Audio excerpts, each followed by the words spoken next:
Aleluya. Dele fuerte esas palmas al Señor. Él está aquí. Gloria a Dios. Gloria a Dios. Puede tomar su asiento. Sea bienvenido a la casa del Señor. Señor, presentamos este tiempo en tus manos. Que tú seas dirigiéndonos a través del poder de tu Santo Espíritu. Ya tenemos en pantalla el título del mensaje que hemos venido teniendo durante estas 2 semanas últimas y esta es la tercera. El título es En el mundo, pero no del mundo. Amén. He hecho un breve recuadro y tenemos ahí, dice así, la semana pasada vimos, esto fue lo que vimos la semana pasada, cómo Satanás se ha apoderado de la voluntad de los hombres, de toda la raza humana. Eso fue lo que vimos la semana pasada. Y es muy interesante por qué vino a acotación este tema, por lo que estamos viviendo en este momento. Usted ha podido de pronto hacerse en estos meses o en estos 2 años, hablando del 20 y el 21, cómo a pesar de las situaciones críticas que estamos viviendo, la gente tiene un comportamiento que no concuerda con la situación que estamos viviendo. En lugar de mostrarse la gente más caritativo, más piadoso, más comprensivo, más vale se ha desarrollado al mal. Tal vez incluso del que no llega de pronto a asesinar, a matar, a robar. Pero hay un comportamiento de rebeldía, de soberbia,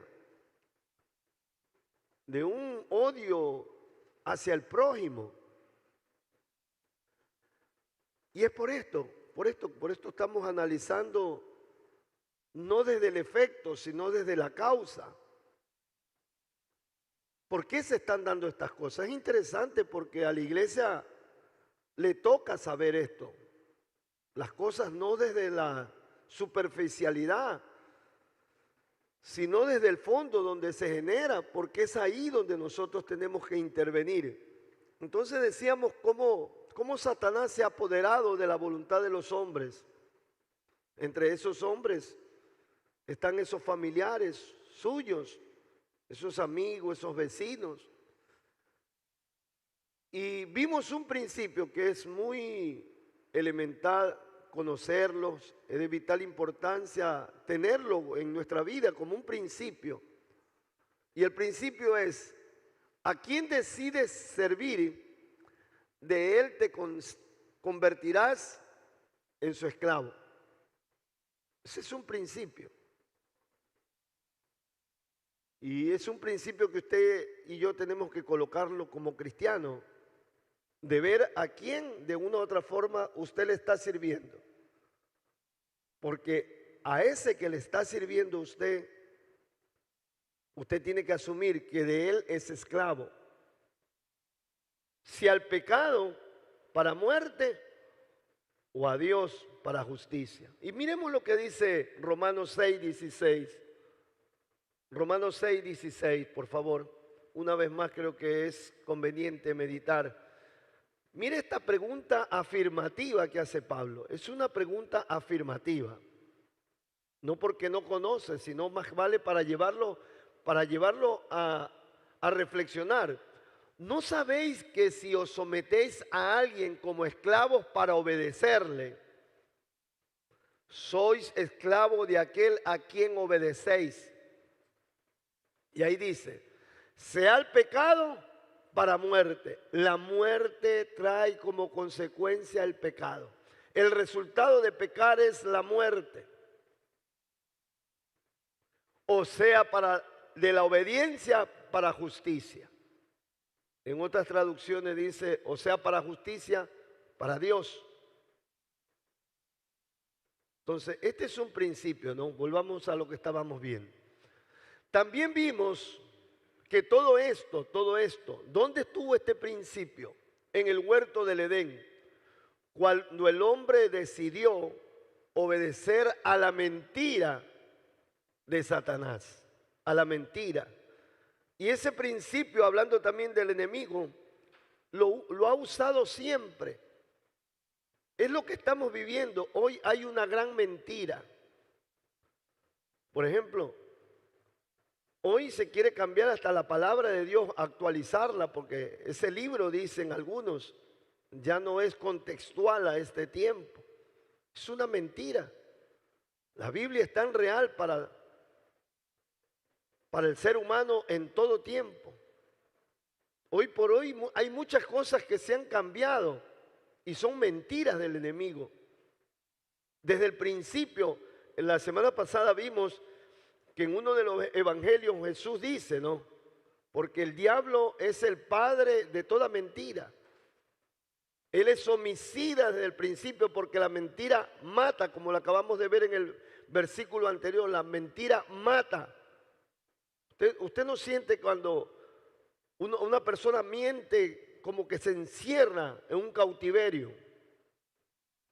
Entonces, ¿la mentira cuál fue? Desde el principio, no morirás, sino que Dios sabe que serás igual a Él. Por eso Él no quiere que tú hagas esto, por eso Él no quiere que tú hagas este otro. Entonces, en vez de escuchar la advertencia de Dios, porque la palabra de Dios, mire, usted debe haber escuchado y experimentado como cristiano que muchas veces usted predica la palabra a alguien, sea un amigo, sea un familiar, sea un vecino, y ese alguien le dice, no, yo no quiero tu religión, porque esa religión todo prohíben. Todo prohíben. Y a veces usted por acomodar ese concepto, no, es que muchas veces bajamos el estándar, pero usted tiene que más vale tener conceptos claros y definiciones claras. Lo que parece prohibiciones son más vales estatutos y leyes para guardar al hombre. Por ejemplo, no mentirás, lo que le acabo de decir.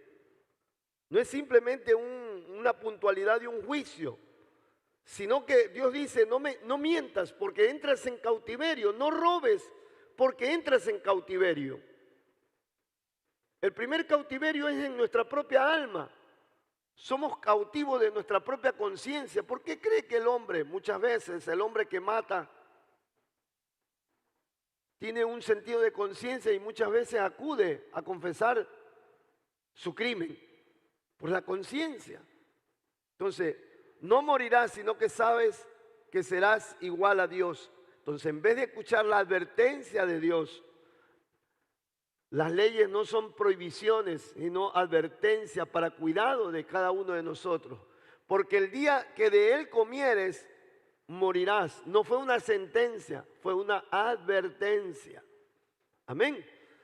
Sigamos. También decíamos que la Biblia nos advierte, esta es otra área que entramos, porque nos preocupa la situación que está pasando, no solamente en nuestro país, sino el mundo entero. Usted ve vandalismos en todas partes, rebeliones, insubordinaciones de toda índole.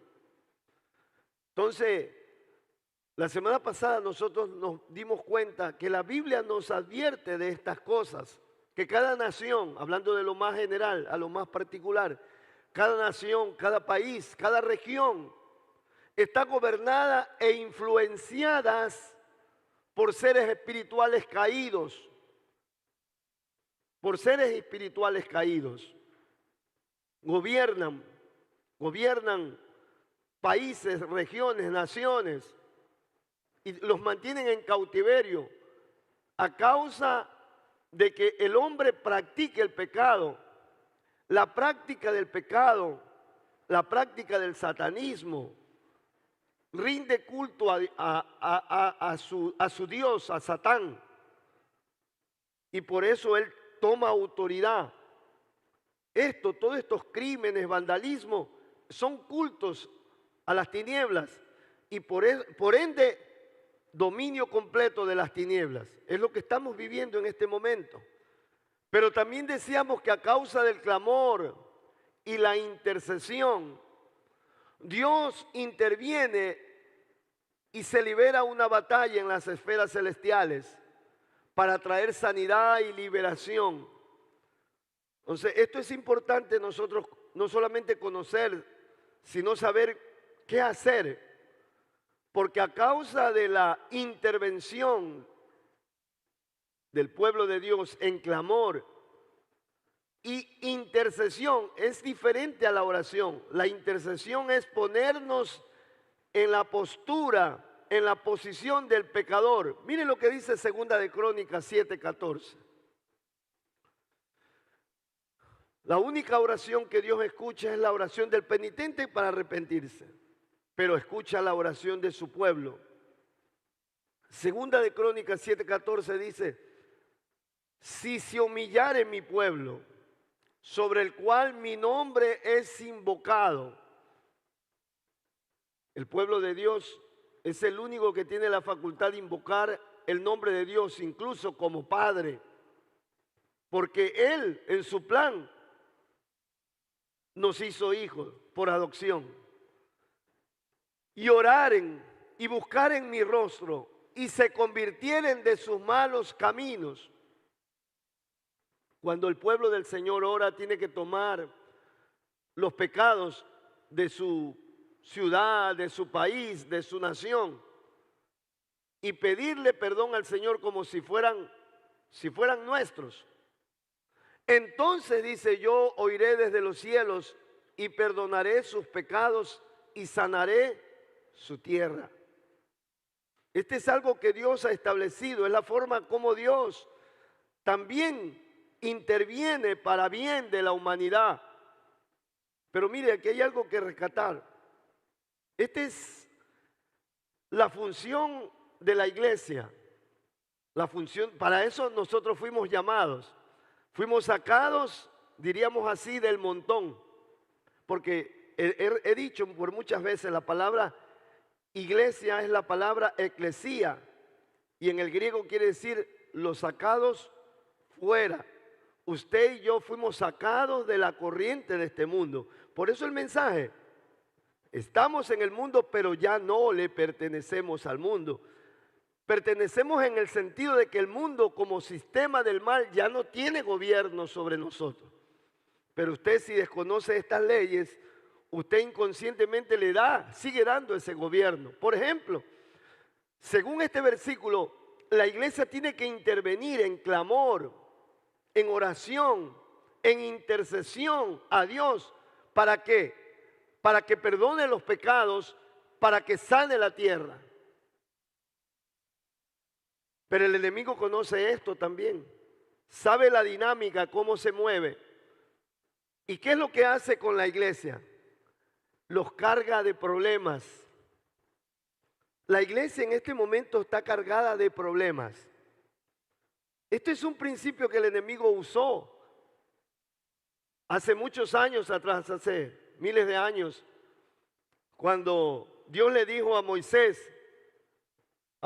que vaya a Egipto a sacar a su pueblo para que lo adore en el desierto. Y el faraón dijo: ustedes quieren ir a adorar a su Dios al desierto, yo les voy a poner más carga. Y ese es un principio. Por eso es que la iglesia, perdónenme la palabra, está embotada en sus problemas económicos, sentimentales, emocionales, incluso futuristas, sueños. Estas son mis aspiraciones, pero desconoce que usted tuvo un llamado.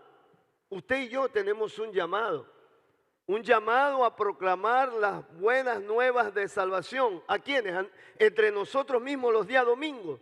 No, durante los demás días de la semana, al mundo.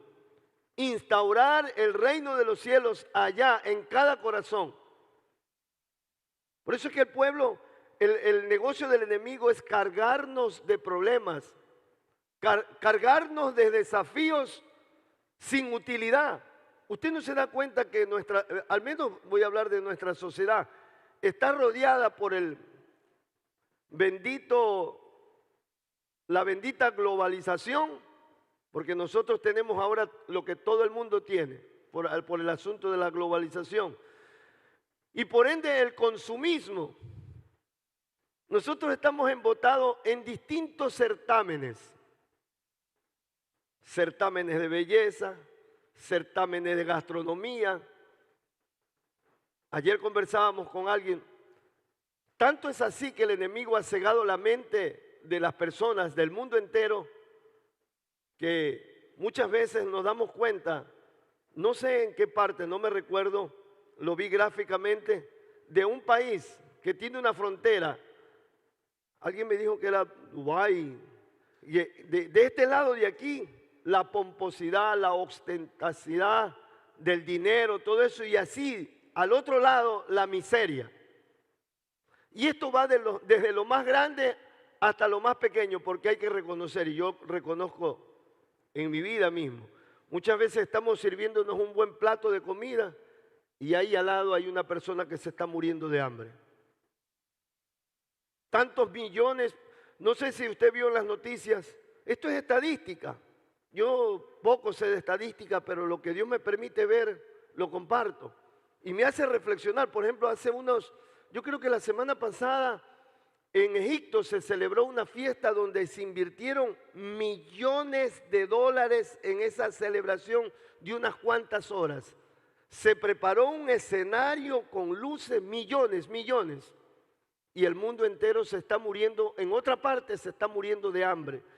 Se gastan millones de millones en los partidos de la Copa de Fútbol a nivel mundial, continental, nacional y todo eso.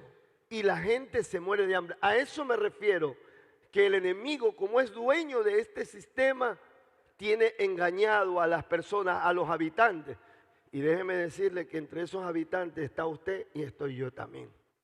Siguiendo la corriente de este mundo, cuando Romanos 12:2 dice, no os conforméis al sistema de este mundo.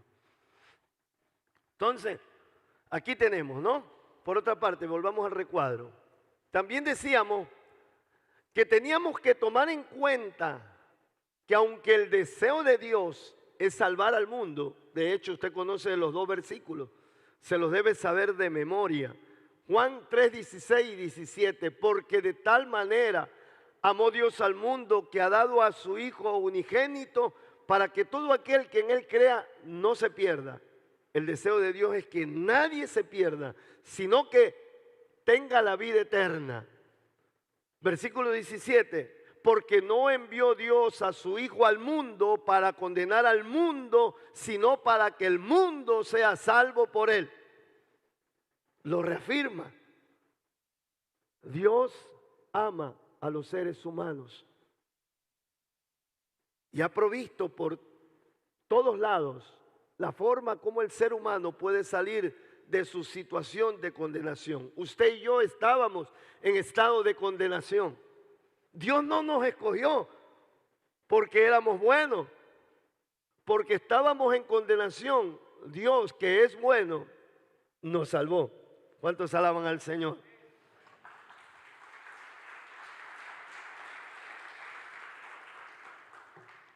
Amén. Entonces, dice que tenemos que tener en cuenta, aunque el deseo de Dios es salvar al mundo, el mundo no solamente rechaza a Dios, lo rechazó, mataron al Hijo de Dios, sino que nos odia también a cada uno que llevamos ese mensaje. Entonces aquí viene el tema. Póngame el subtema dentro del tema que llevamos. El subtema es, en base a esto, cómo debemos conducirnos como cristianos en este mundo. ¿Cómo debemos luchar? ¿Por qué? Porque a pesar de la hostilidad de este mundo, tenemos que llevar el mensaje. Usted como cristiano no puede decir, yo no voy a esa tía mía, porque ya le he predicado muchas veces y rechaza la palabra. Usted tiene que orar y pedir por la salvación de esa tía, de ese familiar, de ese amigo, de ese vecino que lo rechaza, que le ha dicho hermanita diabla, que le ha dicho religiosa, porque no puede caer en el juego de Satanás, de usted, no ni siquiera odiarla, sino de dejarla a merced del diablo. Porque si usted no hace lo posible, le está diciendo al diablo, llévate esa alma nomás, porque me hirió mi sentimiento, me ofendió. Amén. Entonces, con ese antecedente de que a pesar de la hostilidad del mundo, tenemos que llevar el mensaje de salvación. La pregunta es, ¿cómo usted y yo debemos conducirnos como cristianos? ¿Cómo debemos pelear esta batalla? Déjeme decirle que todos de una u otra forma estamos inmersos en una batalla. Desde antes de conocer al Señor. Lo que pasa es que antes de conocer al Señor nosotros estábamos en un campo de concentración. ¿Sí me entiende? No experimentábamos el conflicto, pero éramos reos. Estábamos en un campo de concentración, a punto, como en la época de Hitler, a punto de ser llevado al crematorio, que es el infierno. Pero de ahí nos sacó el Señor. Y ahora ciertamente nosotros tenemos una batalla diaria. ¿Dónde se libera esa batalla? Aquí en nuestra mente, como lo vamos a ver. Si el enemigo logra ganarnos la batalla en la mente, como la mente es la que maneja todo el cuerpo, nos manejó por completo. Aún como cristianos estoy hablando. Entonces, ¿cómo debemos conducirnos en este mundo para resultar vencedores? Porque aunque tengamos una batalla, somos el único ejército que se nos ha pronosticado ya la victoria. ¿Sabe por qué? Porque Cristo la consiguió en la cruz del Calvario. Aleluya. Es cuestión de trámite nada más. Miremos lo que dicen algunos pasajes que son importantes para esto, así como está la secuencia, hijo. Segunda de Corintios, capítulo número 10, versículo 3. Y una vez más se manifiesta de una forma implícita el título. En el mundo, pero no del mundo. Dice así, pues, aunque andamos en la carne, no militamos según la carne. Póngale atención a esta palabra, militar. Pablo presenta la vida cristiana como una milicia, porque es una vida en la cual se exige caminar con disciplina. Usted no puede decir como cristiano, hoy día me he dado un tiempito y voy a la iglesia. Hoy día me he dado un tiempito y voy a orar. Hoy día me he dado un tiempito y voy a leer la palabra. No, ese tiene que ser su estilo de vida. Usted no le saca tiempito ahí. Déjeme decirles que si usted camina con esa idea de sacarle tiempito, usted nunca va a orar, usted nunca va a venir a la iglesia, usted nunca va a leer la Biblia, porque el diablo se encargará de coparle el tiempito y el tiempote. Entonces, usted y yo nos enfrentamos a un ser que fue creado antes de esta creación. Por eso el viejo dicho, más sabe el diablo por viejo que por diablo. Pues aunque andamos en la carne, no militamos según la carne, porque las armas de nuestra milicia no son carnales, no son humanas, no son naturales. Usted no puede pelear de una forma natural. Yo voy a cambiar. Yo no necesito una religión para cambiar. ¿Y quién ha cambiado por la religión? ¿Acaso usted cambió por la religión? La religión no pudo hacer nada por nosotros, pero la sangre de Jesucristo que tipifica su sacrificio en la cruz es lo que nos cambia. Y el poder de su Santo Espíritu morando dentro de nosotros es lo que nos transforma. Aleluya. Porque las armas de nuestra milicia no son carnales, sino poderosas en Dios. ¿Para qué? Para destruir esas fortalezas que están aquí.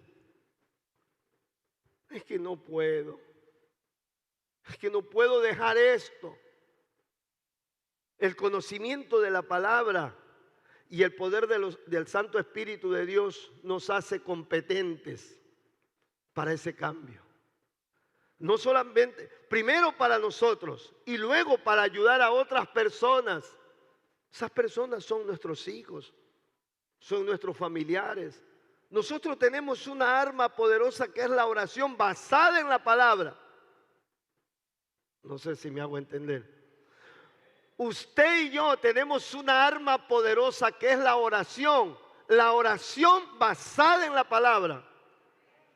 Por la palabra yo puedo orar y el Espíritu Santo actuar en mí para llevar cautivo, como dice el siguiente versículo, mire, derribando argumentos y toda altivez que se levanta en contra del conocimiento de Dios y llevando cautivo todo pensamiento a la obediencia a Cristo. Va a haber familiares en que usted no puede, tal vez a sus hijos usted lo puede regañar y decir, meterle, como quien dice el evangelio, a grito. Pero un vecino, un familiar, usted no puede, pero puede hacer algo más poderoso, orar por esa persona y derribar argumentos que están en la mente de esa persona, el cual esos pensamientos lo lleva a tener una conducta que rechaza a Dios. Rechaza a Dios cuando dice, yo no necesito hacerme cristiano para cambiar. Es el principio del huerto del Edén. Si tú lo desobedeces, ya no dependerás de Dios, sino que serás igual a Él en tomar decisiones. Por eso este libro es maravilloso, porque descubre no solamente el plan de Dios, sino las estrategias, cómo el enemigo obra, pero también las estrategias, cómo Jesús lo venció y en ese poder usted y yo podemos vencer. Yo no sé si usted se anima a darle un aplauso al Señor.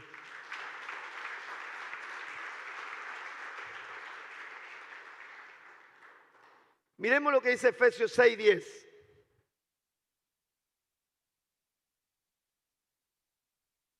Por lo demás, dice Pablo, y esto es para la iglesia, porque dice hermanos míos,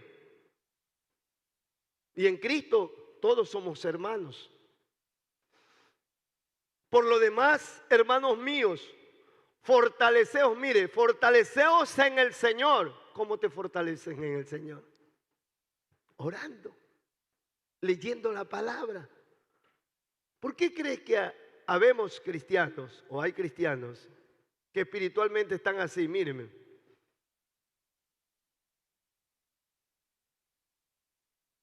Anoréxico. Porque le han dicho que están muy gordos espirituales, entonces se abstienen de alimentos espirituales, están anoréxicos porque quieren conservar la línea espiritual. Pero dice, por lo demás, hermanos míos, fortaleceos en el Señor y en el poder de su fuerza, en el Espíritu Santo, obedeciéndole al Espíritu Santo que vive dentro de nosotros. Aquí están todas las estrategias. No importa que te diga tu esposa, tu esposo, quita de aquí, hermanita religiosa, hermanito religioso. ¿Quién crees que está hablando ahí? Ahora, no le va a decir tampoco. El pastor me dijo que te diga, tú eres el diablo. No. Pero usted debe discernir. No le haga caso cuando le diga ciertas palabras. Porque muchas veces no es la persona que lo ama que le dice esas palabras, sino el espíritu que gobierna a esa persona en ese momento. Por eso nosotros como cristianos tenemos que mirar más allá de nuestros sentimientos, más allá de nuestras emociones para cumplir el propósito de Dios de una manera asertiva. Mire que en cierta ocasión Pedro le hace la recomendación al Señor Jesús, le dice que esto no te acontezca porque Jesús había dicho, yo tengo que morir. Para eso vine a este mundo, a cumplir la voluntad del Padre, a pagar por los pecados del mundo. Pero Pedro le dice, no, que eso no te acontezca. ¿Y Jesús qué le dijo? Quítate delante de mí, Satanás. porque no pones la mira en las cosas de Dios, sino en la de los hombres. Muchas veces eso se contextualiza en nuestro diario vivir cuando nosotros frenamos o nos refrenamos de hacer la obra de Dios con una persona llevando el mensaje o orando por esa persona porque esa persona nos dijo una palabra que nos hirió. No sé si me entiende con el gesto que hago. Me hirió. Ya no oro por él. ¿Será por eso que el Señor te dice, si quieres ser mi discípulo, niégate a ti mismo? Porque el diablo lo que va a peñiscar te es a ti. Pero cuando nos negamos a nosotros mismos, puede peñiscar diablo, porque ya no siento. Ahora actúo es por obediencia al Padre, como Jesús. Amén. Por lo demás, hermanos míos, fortaleceos en el Señor y en el poder de su fuerza. Mire cómo dice el apóstol Pablo en el libro de Colosenses con respecto a hacer la obra de Dios en una persona. Dice, Colosenses 1, 28 y 29. Por lo tanto, dice Pablo, hablamos a otros de Cristo, advertimos a todos y enseñamos a todos con toda la sabiduría que Dios nos ha dado. No dice con toda la sabiduría que ha adquirido. Por algo me estoy quemando las pestañas. No dice eso. Con toda la sabiduría que Dios me ha dado. El cristiano tiene que reconocer que todo viene de Dios. Y eso va más allá solamente de reconocer. Es una responsabilidad. Si Dios te da, es para que lo que recibimos de gracia, lo demos de gracia. Queremos presentarlos a Dios perfectos en su relación con Cristo. ¿Cuál es el propósito de un pastor, de un líder en una iglesia local? Portarnos un poco exigente con los discípulos. Portarnos. ¿Usted cree que yo no sé que usted a veces me queda viendo mal? Hay muchas cosas que el pastor a mí no me agrada lo que el pastor predica. Pero yo simplemente estoy haciendo, es la voluntad de Dios. De quererlo presentar, Pablo dice, de quererlo presentar a usted perfecto en Cristo. Porque es lo que Dios me va a demandar. Queremos presentarlos a Dios perfectos en su relación con Cristo. Por eso que yo no le digo, yo voy a ayunar por ti. Yo voy a estar orando por ti. Claro que hay que orar los unos por los otros. Pero también hay que decirle, tú tienes que enseñarte a depender de Él, orar, relacionarte con Él, depender de Él. Gracias a Dios, ya creo que se está perdiendo eso de que los líderes hacían que sus discípulos sean dependientes de ellos y no de Dios. La pandemia se llevó eso. Amén. Versículo 29. Por eso dice, por eso que trabajo y lucho con tanto empeño, apoyado en el gran poder de Cristo que actúa en mí. Mire, quiero regalarle esto. Vamos a leer nuevamente el versículo 6 de 2 de Corintios 10, pero vamos a leerlo según la traducción lenguaje actual. ¿Se acuerda que fue el primer versículo, el primer capítulo que leí? 2 de Corintios 10, y leí hasta el 5, pero quiero leerles el 6, según la traducción lenguaje actual, para que usted se dé cuenta por qué nosotros como líderes, o como pastores, o como ministros del Señor, le exigimos a usted que venga al culto, le exigimos a usted que lleve una vida disciplinada, de oración, de devocional, de búsqueda de Dios. A veces a algunos salta una voz interna de aquí, ya déjeme tranquilo, pastor. Quiero vivir mi vida como el personaje ese político, déjenme vivir. Dice el versículo 6 de 2 de Corintios, dice 10. personifique el pasaje, como que Pablo estuviera en este momento aquí. Estamos dispuestos a castigar a todo el que no obedezca a Cristo. Por eso usted siente que muchas veces yo lo reto. El pastor, mientras predicaba, me quedaba viendo y me clavaba los ojos. Era como que me decía, tú eres esa pecadora. ¿Alguna vez se ha sentido así? Gloria a Dios porque alguien hizo así. Gloria a Dios por su sinceridad. Pero usted se está dando cuenta que tal vez no son mis ojos, sino los ojos de Dios. Porque Dios lo ha llamado para que usted sea como su Hijo, Jesucristo. Entonces Pablo dice, estamos dispuestos a castigar todo aquel que no obedezca a Cristo, comenzando por ustedes. Haga suya esa palabra, comenzando por ustedes, hasta que llegue el día en que todos lo obedezcan. Ese es el deseo de Dios, que todos obedezcamos a su Hijo Jesucristo. Mire, la palabra castigar que dice ahí, yo la investigué. La palabra castigar viene del griego ekdikeo, y tiene que ver con hacer que se proceda con justicia. El líder, el pastor, lo único que nosotros estamos ahí. Aquí hay una forma que llevamos, que Dios ha puesto el crecimiento de cada persona. Si usted todavía no pertenece, bueno, aunque sea, oiga cómo nosotros, aparte de este culto del día domingo o del día sábado, nosotros entre semanas estamos con crecimiento. Y uno de esa forma es ayudarlo a través de un líder de grupo. Ese es el que está ahí, hostigándolo, entre comillas digo, hostigándolo, llamándolo. Leíste la palabra, hiciste el devocional, mandaste incluso en esos grupos se pide la reflexión del mensaje de hoy, del día domingo. Entonces, los discípulos tienen que mandar, en ese grupo tienen que mandar la reflexión. Y esto parece cansón, hostigoso. Tal vez algunos han de decir, yo no le veo la razón por qué estar haciendo esa reflexión. Yo ya escucho el culto. Pero es la forma como ejercitar la disciplina.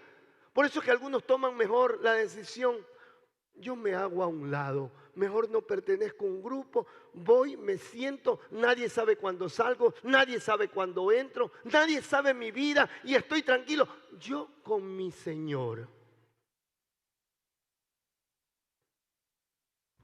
Ahí está la serpiente diciéndole, ¿para qué te vas a someter? ¿No te das cuenta cómo tú tienes una linda relación con Dios sin necesidad de un grupo, sin necesidad de la iglesia? Recuerde que usted es miembro de un cuerpo. Usted es miembro de un cuerpo. Usted es miembro de un cuerpo. Y un miembro no es el cuerpo. No sé si me hago entender. No sé si me hago entender. Dice, hacer que se proceda con justicia, de acuerdo a la justicia de Dios. Hacer que se proceda a lo bueno según Dios. Amén. Lo que pasa es que eso de rendir cuenta no va conmigo. ¿Yo por qué tengo que someterme a alguien igual a mí? Porque así Dios lo estableció. Todos no estamos sometidos a alguien. Yo tengo mi pastor. Y aunque no me pastorea, yo voy a hacer algo. Ahí está juntamente con mi esposa. Los dos pertenecemos a un concilio. Y estamos informando cuando nos vamos de viaje. Cuando sucede algo en la casa, estamos llamándolo para que oren. Porque eso es lo que dice la Biblia. El hombre es la cabeza de la mujer, así como Cristo es la cabeza del hombre y la cabeza de Cristo es el Padre. Todo está en un orden. Algunos se me hacen los dormidos. Por esto mire lo que dice en Efesios 6. Vamos a ver cómo es la armadura del cristiano. El traje que usted tiene que tener para pelear. Porque todo soldado se cambia su traje, ¿no? Su vestimenta, su indumentario para ir a una guerra, para ir a una batalla. Entonces dice así, voy a leerlo rapidito y después vamos viendo cada significado. Por tanto, dice Pablo, tomad la armadura de Dios para que podáis resistir en el día malo y habiendo acabado todo, estar firmes. Estad pues firmes, ceñidos vuestros lomos con la verdad, nuestros lomos aquí, con la verdad, y vestidos de la coraza de justicia, ese caparazón que parece de tortuga que se ponían los soldados romanos para cubrir su pectoral. Versículo 15. Y calzados los pies con el apresto, tome en cuenta esta palabra, apresto del evangelio. Calzados los pies. Era diferente un calzado para el diario y era diferente el calzado para la guerra. Eran sandalias que tenían, ¿no? Los soldados. Pero la diferencia, según la... ay, cómo se me olvida esta palabra. Los datos históricos es que el calzado para la guerra tenía una plantilla de hierro. ¿Por qué? Porque habían flechas filudas o ardientes. Imagínense el soldado peleando. Ay, espérate que me enterré una lanza. Le hago para ver, ¿no? Y el calzado con el apresto del evangelio de la paz. Sobre todo, dice, tomad el escudo de la fe, con que podáis apagar los dardos de fuego del maligno. Como cristiano usted tiene que tener la fe como un escudo, es lo que quiere decir. Cuando le diga el diablo, sí sabe que en esta prueba ahora sí estás derrotado. Y el escudo de la fe que le dice, ante todas esas cosas soy más que vencedor. Esa es la fe. El diablo viene y te manda un dardo y te dice, anda, mira la refrigeradora, no tienes nada. Uno de los nombres, el escudo de la fe es, uno de los nombres de mi Dios es, Jehová es mi proveedor, nada me faltará.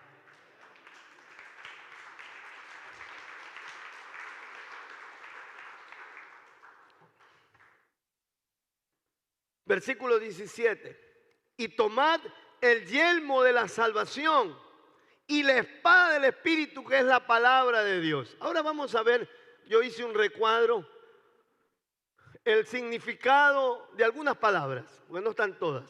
Por ejemplo, la palabra armadura. Tomad la armadura de Dios. La palabra armadura es la palabra panoplia. Panoplia. Y se refiere a un compuesto de varios elementos. Vamos a la siguiente. Cuando dice, puesto el cinto de la verdad. La verdad es la palabra aletheia. Y se refiere a una conducta veraz. Por eso dice veracidad. Se refiere a ser real. Se refiere a ser una persona recta y una persona fiel, fiel a su palabra, fiel a sus principios, fiel a Dios. El cristiano no puede andar de otra manera. Aquí no se trata de reprender al diablo. De hecho, muchas veces cogemos los pasajes cuando dice atar y desatar. Y encontramos a cristianos haciendo como conjuros nomás, porque en su vida no viven con la verdad, no viven con la armadura. Y te ato, Satanás. Y por ahí sale un predicador que le dice, tienes que atar al espíritu de miseria. Y va y pone en práctica ahí, ato al espíritu de miseria, como que ya lo tiene ahí, sacando la lengua al demonio. Písalo y lo pisa ahí. Pero no se ata al desorden que tiene para gastar el dinero. Y está atando al espíritu de miseria y no ata la actitud que tiene de ser gastarín, fantasioso, novelero. ¿A quién le estará hablando el Señor, no? Ahora, pavo, chancho, y tiene que ser una vestimenta por las tradiciones. Por eso Colosenses 2:8 que dice, y dice a la iglesia, no al mundo, mirad que nadie os engañe por medio de filosofía. Póngame Colosenses 2:8 para regalarle a los hermanos este versículo. Mira que nadie os engañe por medio de filosofías y huecas. Huecas es algo vacío. Vacío. Los certámenes de gastronomía. Usted no ve a gente que pierde esos certámenes llorando, sintiéndose fracasados. Porque un hombre, hiciste mal esto, hiciste mal esto. Se dejan marcar por el criterio de un hombre cuando Dios te ha dicho, tú eres una de las variedades mías que yo he hecho. Así te hice. Ámate como tú eres. Tú eres valioso para mí. El mundo nos rechaza, pero Dios nos ama. Mira que nadie os engañe por medio de filosofías y huecas sutilezas, según las tradiciones de los hombres, conforme a los rudimentos del mundo. ¿Qué dice ahí? Y no según Cristo. Póngame el otro versículo. El versículo 9, mire.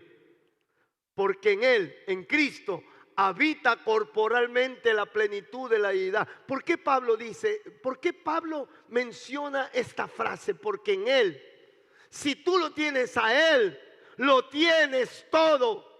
Aunque el mundo te diga, no eres un estudiado, no has pisado la universidad, no has pisado el colegio, eres un fracasado. Si lo tienes a Cristo, eres muy valioso. ¿Cuántos dicen amén? El recuadro, hijo, la verdad, la justicia. La justicia, la palabra dikausume, tiene que ver con lo recto, con lo justo, con lo bueno, con lo que Dios exige. No es simplemente que yo diga esto es bueno, esto es justo. Bueno, uno puede decir esto es bueno para mí, pero hay que ver qué dice Dios. Porque ahora me debo al criterio de Dios. Amén. La justificación que Dios nos da. Usted es aceptado por Dios porque Cristo lo justificó. Cristo es nuestra justicia. Aleluya. Amén. Amén. Miremos el otro concepto. Mire, ¿se acuerda que le dije? El apresto del evangelio. Y me quedé este interrogante, el apresto del evangelio. Sabemos lo que es el evangelio, ¿no? Las buenas nuevas, las buenas noticias. Pero la palabra apresto. Entonces me fui al diccionario del idioma griego, es la palabra hetoimasia. Hetoimasia. Y tiene que ver con la preparación, con la disposición que yo tenga en las buenas nuevas. En otras palabras, se refiere más bien al fundamento que el creyente debe tener en el evangelio. En el evangelio. El fundamento que todo creyente debe tener en esta palabra, en las buenas nuevas. ¿De qué se trata? Se trata de lo que me dice el predicador, que yo voy a ser un hombre exitoso, una mujer exitosa, una mujer de negocio, ¿o qué? Que aunque no tengamos nada en esta vida, hay una herencia que nos está esperando. Dice en el capítulo número 11 del libro de Hebreos, que ellos caminaban como mirando a lo invisible, porque pensaban que había una patria más allá y la que ellos buscaban, la patria celestial. Aleluya.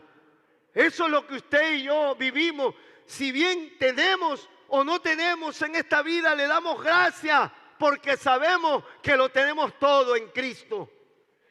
Entonces mire, una vez más leamos. tiene que ver con, se refiere más bien al fundamento que el creyente debe tener en el Evangelio. Mire, coma, debiendo ser, ese fundamento debiendo ser su manera de vivir. O sea, usted no puede vivir de otra forma sino de acuerdo al Evangelio.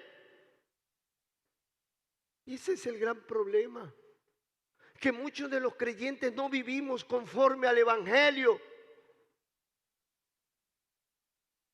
porque tenemos otra expectativa del Evangelio.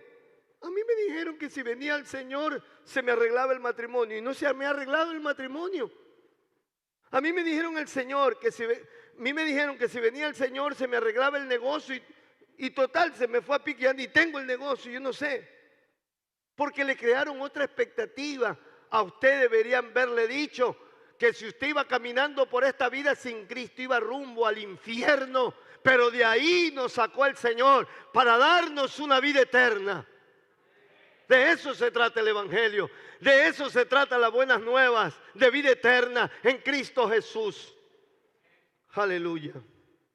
Por último, mi hermano, la palabra dice, tomando la espada del Espíritu, que es la palabra de Dios. La palabra de Dios tiene dos palabras, vale la redundancia, dos palabras en el idioma original. La palabra logos, que es esta, escúcheme. Esta es la palabra logos, la palabra escrita. Pero cuando Pablo dice tomando la espada del Espíritu, que es la palabra de Dios, no se refiere a logos, no se refiere a esto. ¿Por qué? Porque algunos dicen, te voy a dar con la palabra, y sacan la Biblia. ¿Te acuerdas de ese hermano que había ido en el colectivo, Marta? Que tenía una Biblia de este porte, de esa pasta dura. Dice que se había subido un ladrón y le había dicho, te voy a dar con la palabra.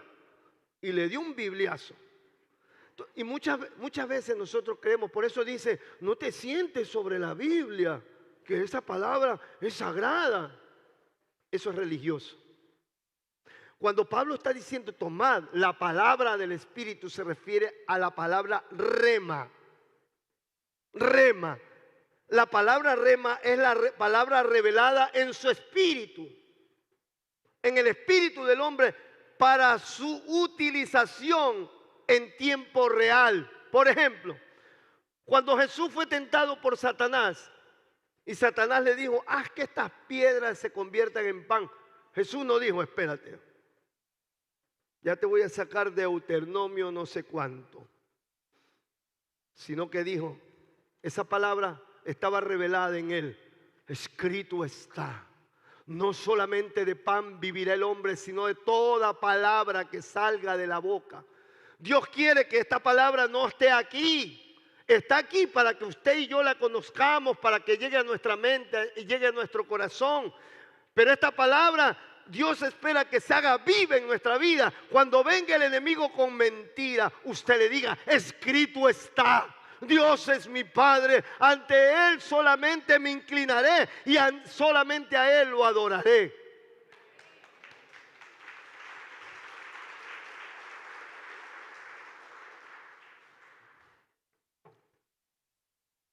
Quiero terminar con esto.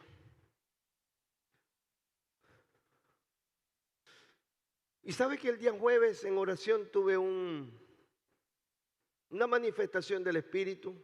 Estaba orando por el mensaje para que Dios me diga qué es lo que tengo que... Y me vino todo el mensaje. Corrí rápido, mi esposa se levantó y me quedó viendo porque estaba orando y salí a coger una pluma y un papel. Escribí todo esto. Y una de las cosas que Dios me decía era que su pueblo, ustedes, nosotros, sufrimos bajas, sufrimos situaciones, es porque verdaderamente no aplicamos las estrategias que Él nos ha dado. La oración, la lectura de la palabra, en ciertos momentos el ayuno, porque salen rápido al trabajo y le dicen, cuando van saliendo le dicen al Señor, a la vuelta Señor, a la vuelta, cuando venga oro, me esperas ahí. Y cuando viene, ¿sabe cómo viene? Cansado de trabajar, Y el Señor le dice, ¿vamos a orar?